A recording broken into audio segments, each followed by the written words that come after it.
But we reject the belief that America must choose between caring for the generation that built this country and investing in the generation that will build its future.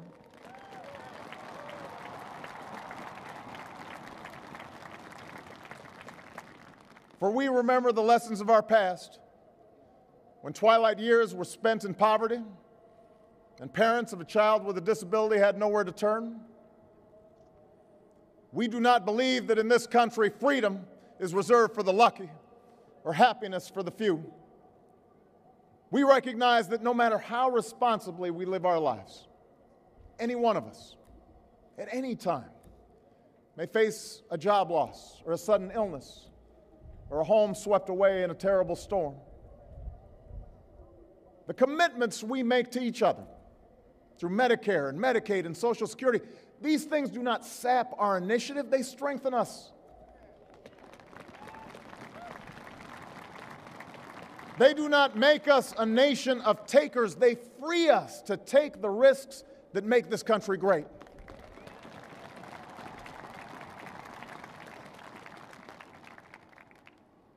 We, the people, still believe that our obligations as Americans are not just to ourselves, but to all posterity. We will respond to the threat of climate change, knowing that the failure to do so would betray our children and future generations.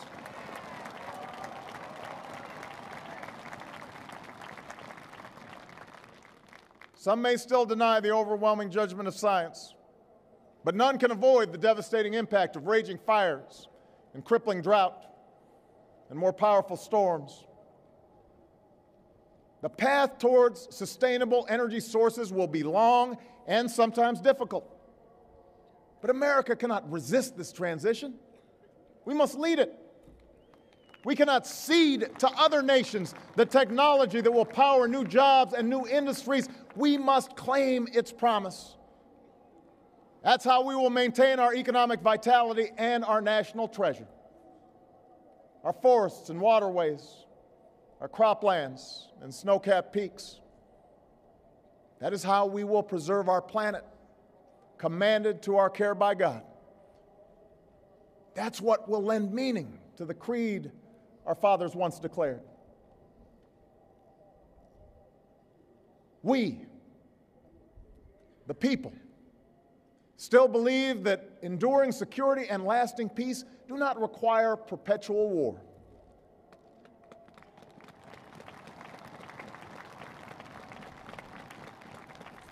Our brave men and women in uniform, tempered by the flames of battle, are unmatched in skill and courage. Our citizens, seared by the memory of those we have lost, know too well the price that is paid for liberty.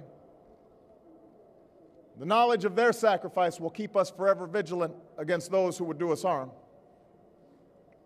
But we are also heirs to those who won the peace and not just the war, who turned sworn enemies into the surest of friends, and we must carry those lessons into this time as well.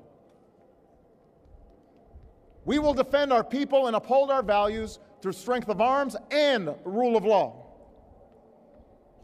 We will show the courage to try and resolve our differences with other nations peacefully, not because we are naive about the dangers we face, but because engagement can more durably lift suspicion and fear.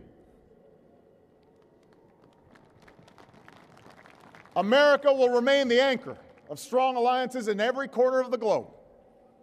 And we will renew those institutions that extend our capacity to manage crisis abroad. For no one has a greater stake in a peaceful world than its most powerful nation. We will support democracy from Asia to Africa, from the Americas to the Middle East, because our interests and our conscience compel us to act on behalf of those who long for freedom. And we must be a source of hope to the poor, the sick, the marginalized, the victims of prejudice, not out of mere charity, but because peace in our time requires the constant advance of those principles that our common creed describes: tolerance and opportunity, human dignity, and justice. We, the people, declare today that the most evident of truths, that all of us are created equal, is the star that guides us still. Just as it guided our forebears through Seneca Falls and Selma and Stonewall, just as it guided all those men and women, sung and unsung, who left footprints along this great mall, to hear a preacher say that we cannot walk alone, to hear a king proclaim that our individual freedom is inextricably bound to the freedom of every soul on earth.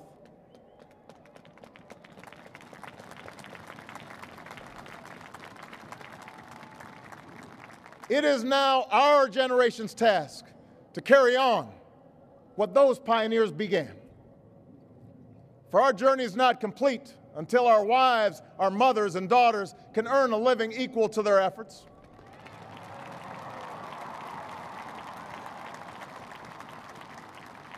Our journey is not complete until our gay brothers and sisters are treated like anyone else under the law. For if we are truly created equal, then surely the love we commit to one another must be equal as well. Our journey is not complete until no citizen is forced to wait for hours to exercise the right to vote. Our journey is not complete until we find a better way to welcome the striving, hopeful immigrants who still see America as a land of opportunity, until bright young students and engineers are enlisted in our workforce rather than expelled from our country.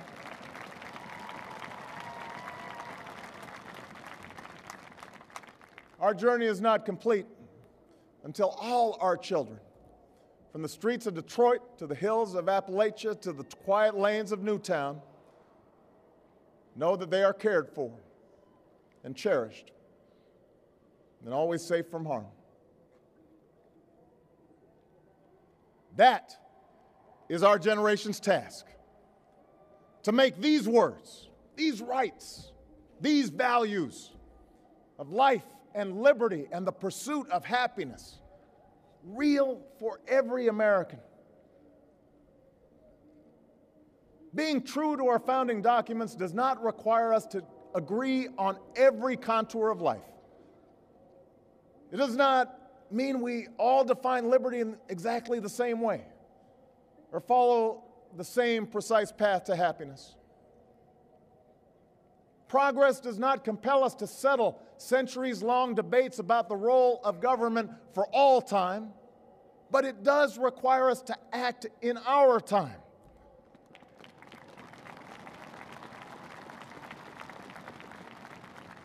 For now, decisions are upon us, and we cannot afford delay. We cannot mistake absolutism for principle, or substitute spectacle for politics, or treat name-calling as reasoned debate. We must act. We must act knowing that our work will be imperfect. We must act knowing that today's victories will be only partial, and that it will be up to those who stand here in 4 years, and 40 years, and 400 years hence to advance the timeless spirit once conferred to us in a spare Philadelphia hall.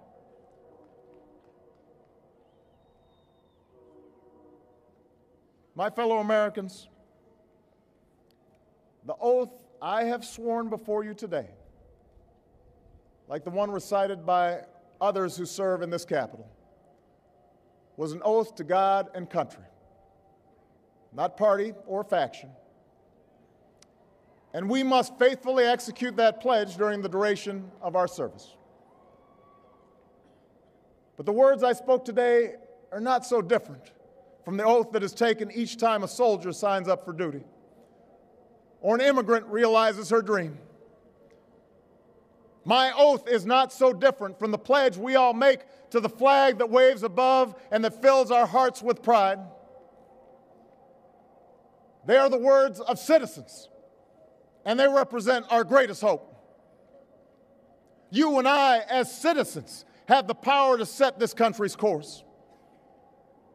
You and I, as citizens, have the obligation to shape the debates of our time, not only with the votes we cast, but with the voices we lift in defense of our most ancient values and enduring ideals.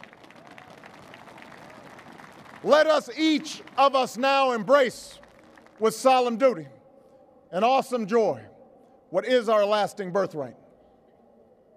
With common effort and common purpose, with passion and dedication, let us answer the call of history and carry into an uncertain future that precious light of freedom. Thank you, God bless you, and may He forever bless these United States of America.